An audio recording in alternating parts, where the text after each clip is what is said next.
So, ayan, papunta tayo ngayon sa Sapa Station. Dito tayo sasakay ng tren. Papunta sa Fancy Fan. Ayan. Taas tayo ng train, guys.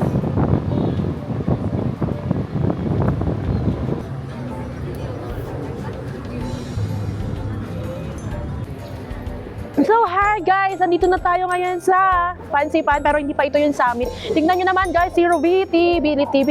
So hi, tanggal na yun sa ulo ko, grabe. Yung ulo ko parang natutuyo. Hi guys! Ano ba itong mga pinaggagawa natin? Emote ka lang, Steve. Hindi, emote ka yun. Yeah. Pag sinabi nila magdala kayo ng gloves,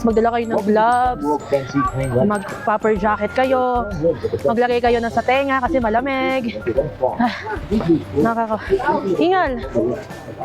Ang lamig, guys. Super cold. Ang lamig dito, guys, as in.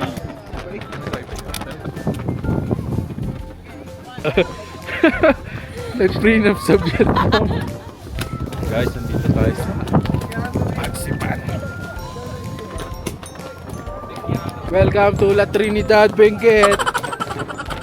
Kasama natin ngayon si Boss Charles. Anong masasabi mo, Boss Charles? Ha? Ito nga guys, tumutulo na yung sipin ko. Kanina ang ganda ng promo ko, ngayon para na mag-aano ng ipolyo. Para magdi-deliver ng bali dito sa Vietnam. Yan, nandito na tayo sa tuktok ng Fancy Fan.